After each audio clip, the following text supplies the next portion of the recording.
Good morning विद्यार्थी मित्र. मी प्राध्यापक Gaikwad sir from Ajitdada power polytechnic college Shrirampur. Me particularly तुम्हाला सॉम हा सब्जेक्ट शिकवणार आहे. सॉम शिकण्यापूर्वी जे नॉलेज तुमच्याकडे फर्स्ट इयरपासून होतं किंवा जे फर्स्ट इयरला तुम्ही शिकला ते महत्त्वाचं आहे. मेन तुम्ही फर्स्ट इयर शिकत असताना तुमच्याकडं फक्त बेसिक सब्जेक्ट होते. फिजिक्स होता, केमिस्ट्री होता, नंतर मेकॅनिक्स होता, मॅथ्स होता. हे जे काही बेसिक सब्जेक्ट होते त्या सब्जेक्टचं नॉलेज तुम्हाला सेकंड इयरला आल्यानंतर आवश्यक असणार आहे.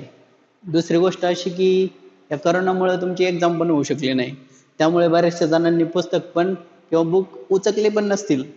ते पण ज्यावेळेस तुम्ही सेकंड इयरला येणार आहात किंवा सेकंड इयर ज्यावेळेस तुम्ही आता कंटिन्यू करताय त्यावेळी तुम्हाला फर्स्ट इयरचं जे काही बेसिक नॉलेज आहे ते सगळं असणं आवश्यक आहे. आता आपला पर्टिक्युलर सब्जेक्ट आहे सॉम, पण सॉम शिकण्यापूर्वी आपल्याला जे काही माहिती पाहिजे, तुम्ही सर्वजणांनी जर सॉम शिकताय ते याचा अर्थ तुम्ही मेकॅनिकल इंजिनिअरिंगला ॲडमिशन घेतलं आहे. दुसरी गोष्ट, मेकॅनिकल इंजिनिअरिंग करताय म्हणजे एक्झॅक्ट मेकॅनिकल इंजिनिअरिंग काय हे तुम्हाला फर्स्ट इयरला बऱ्यापैकी माहीत नाही. त्यानंतर आपण सेकंड इयरला आल्यानंतर कोर ब्रांच मेकॅनिकलमध्ये एंट्री करतोय. आता मेकॅनिकलमध्ये आल्यानंतर बेसिकली तुम्हाला ॲक्च्युअल माहीत पाहिजे की मेकॅनिकल इंजिनिअरिंग काय असतं. आता मेकॅनिकल इंजिनिअरिंग ही ब्रांच साधारणतः 5 सेक्शनमध्ये डिवाइड केली जाते. त्याच्यामधला पहिला सेक्शन असतो मॅनेजमेंट,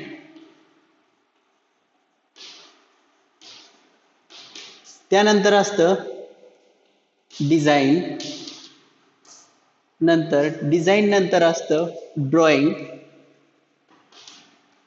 ड्रॉइंग नंतर असतं प्रोडक्शन आणि प्रोडक्शन नंतर असतं क्वालिटी. आता जर सपोज तुम्ही मेकॅनिकल इंजिनिअरिंगमध्ये स्टडी करताय तर ह्या प्रत्येक सेक्शनचं एक सेपरेट ह्या प्रत्येक सेक्शनमध्ये बरेचसे सब्जेक्ट येतात जे की तुमच्या सिलेबसमध्ये डिझाईन केलेले असतात. जनरल जर विचार करायचं ठरवलं तर मॅनेजमेंट हा इटसेल्फ स्वतः एक सब्जेक्ट असतो जो की तुम्ही पुढे शिकणार आहात. त्याच्यानंतर ह्याच मॅनेजमेंटमध्ये मटेरियल हा एक सब्जेक्ट येतो. मटेरियल, सपोज एक्झाम्पल सांगतो की जर सपोज तुमची स्वतःची एक इंडस्ट्री आहे, मेकॅनिकल इंजिनिअरिंग हे टोटली बेस्ड ऑन इंडस्ट्रीज आहे. जर सपोज तुमची स्वतःची एक इंडस्ट्री आहे, तुमच्याकडे येणारा कस्टमर, त्याची डिमांड, याच्यावरती तुमचं प्रोडक्शन डिपेंड असतं. पहिली गोष्ट, जर सपोज एक कस्टमर तुमच्याकडे आला, त्याची डिमांड असणार आहे मला असा प्रोडक्ट बनवून पाहिजे, बरोबर. त्यानंतर तुम्ही काय करणार तर सुरुवात या ठिकाणापासून होती, मॅनेजमेंटपासून. एक कस्टमर तुमच्याकडे आला आहे, त्यानंतर तुम्ही काय करणार आहे की त्याची जी डिमांड आहे तिच्यावरती स्टडी करणार आहे. एक कस्टमर आला, तो म्हणला की मला असा प्रोडक्ट बनवून पाहिजे. मग सुरुवात झाली मॅनेजमेंटपासून. मॅनेजमेंट काय करणार की त्याला जो प्रोडक्ट पाहिजे त्यानुसार मटेरियल रिक्रूट करणार. म्हणजे तो जो प्रोडक्ट आहे त्या प्रोडक्टसाठी एक्झॅक्ट मटेरियल काय लागणार आहे त्याचा सगळ्यांचा स्टडी आपण कशामध्ये करणार आहे, मॅनेजमेंटमध्ये.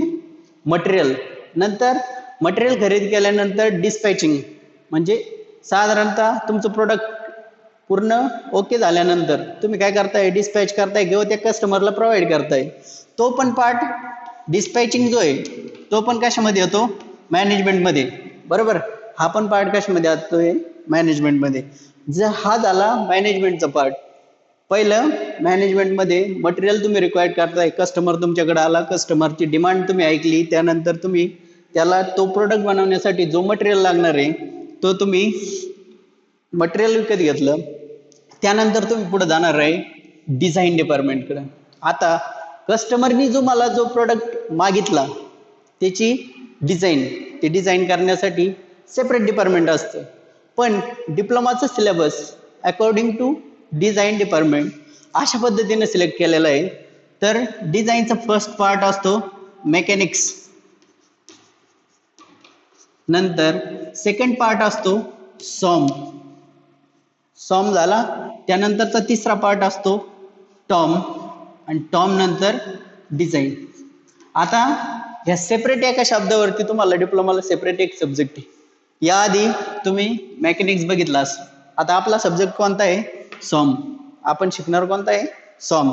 त्यासाठी तुम्हाला हे बेसिक नॉलेज पाहिजे, बरोबर. आता जर सपोज तुम्हाला मेकॅनिक्स व्यवस्थित समजलेला असेल तर तुम्ही काय करणार आहे, सॉम कडे जाणार आहे. मग मेकॅनिक्सचं नॉलेज तुम्हाला सॉम शिकण्यासाठी आवश्यक आहे. जर सॉम समजला तर त्याच्यानंतर तुम्हाला टॉम हा सब्जेक्ट समजणार आहे, जो की तुम्हाला पुढे येईल.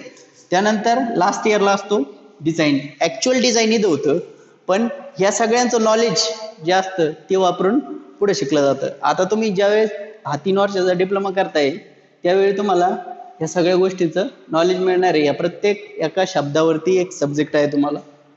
आपला पर्टिक्युलर सब्जेक्ट आहे सॉम. आता आपण एक्झॅक्ट बघत होतो की मेकॅनिकल इंजिनिअरिंग हे काय, बरोबर. आता मॅनेजमेंट पर्यंत आलो. पण मॅनेजमेंट मध्ये आपण मटेरियल खरेदी केलं किंवा ज्यावेळेस प्रोडक्ट होईल त्यावेळेस तो विकला जातो. या सगळ्या कन्सेप्ट रिलेटेड टू मॅनेजमेंट येतात. आपल्याला काही म्हणजे साधारणतः जे वर्कर असतात त्यांचा याच्याशी काही इन्व्हॉल्वमेंट नसतो. त्या प्रोडक्टची किंमत काय असेल किंवा मटेरियल खरेदी करण्यासाठी कॉस्ट काय लागली हे टोटल रिलेटेड येतं मॅनेजमेंट. त्यानंतर आपण डिझाईन मध्ये गेलो. डिझाईन मध्ये मेकॅनिक्स आपण फर्स्ट इयरला तुम्ही शिकलात. त्यानंतर असतो सॉम, त्याच्यानंतर असतो टॉम आणि लास्टला डिझाईन.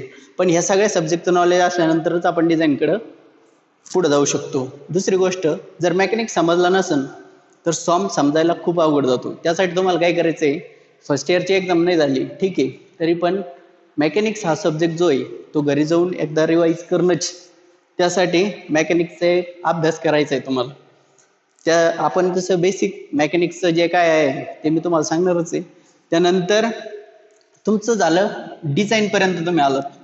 त्यानंतर असतं ड्रॉइंग. जे डिझाईन तुम्ही तयार केलं त्याचं एक ड्रॉइंग तयार करायचं असतं. आणि ह्या ड्रॉइंग मध्ये साधारण 3 सब्जेक्ट येतात. पहिली सुरुवात तुमची फर्स्ट इयरला झाली ग्राफिक्स पासून, बरोबर. फर्स्ट इयरला जे तुम्ही शिकलात ते होतं ग्राफिक्स. ग्राफिक्स झाल्यानंतर मेकॅनिकल किंवा इंजिनिअरिंग ड्रॉइंग असते, बरोबर. इंजिनिअरिंग ड्रॉइंग, बरोबर. आता इंजिनिअरिंग ड्रॉइंग झाल्यानंतर त्याचा पुढचा पार्ट असतो मेकॅनिकल वर्किंग ड्रॉइंग, जो की तुम्हाला ह्या सेमला आहे. आता ह्या सेमला तुम्ही काय शिकणार आहे, मेकॅनिकल वर्किंग ड्रॉइंग. हे सगळे ड्रॉइंगचे पार्ट आहे. जर सपोज कस्टमर तुमच्याकडे आलेला आहे, कस्टमरनी डिमांड केली की मला असा असा प्रोडक्ट पाहिजे, तो प्रोडक्ट बनवण्यासाठी मटेरियल काय लागणार आहे हे तुम्ही सुरुवातीला विचार करणार. मटेरियल घेतल्यानंतर ते डिझाईन सेक्शनला जाणार. डिझाईन मध्ये हे प्रमुख म्हणजे मेन हे 4 सब्जेक्ट येतात. 4 सब्जेक्ट नंतर तुमचं डिझाईन जवळपास तयार झालं. त्यानंतर तुम्ही काय करणार की त्याचं एक ड्रॉइंग तयार करणार. त्या ड्रॉइंग नुसार तुम्हाला पुढे काय करायचं आहे त्याचं प्रोडक्शन. आता तुमच्या सिलेबस मध्ये हे प्रत्येक हा जो शब्द आहे त्यानुसार एक सब्जेक्ट आहे. त्याच्यामध्ये खूप डीप गेल्यानंतर एक एक सब्जेक्ट नुसार तुम्हाला समजून दे. पण एक जनरल सांगतोय की मेकॅनिकल इंजिनिअरिंग काय असतं. त्यानंतर दुसरी गोष्ट की आता सपोज तुम्ही ड्रॉइंग तयार केलं. आता ड्रॉइंग तयार केल्यानंतर तुमचं चालू होतं ऍक्च्युअल प्रोडक्शन. जो डिमांड तुमच्याकडे आली होती किंवा जो जॉब तुम्ही बनवणार होते त्यासाठी तुम्ही कुठे जाणार आहे, प्रोडक्शन कडे. आता कस्टमरची जी डिमांड होती त्यानुसार तुम्ही काय केलं, प्रोडक्शन स्टार्ट केलं. आता या प्रोडक्शन मध्ये कोणकोणते सब्जेक्ट येतात.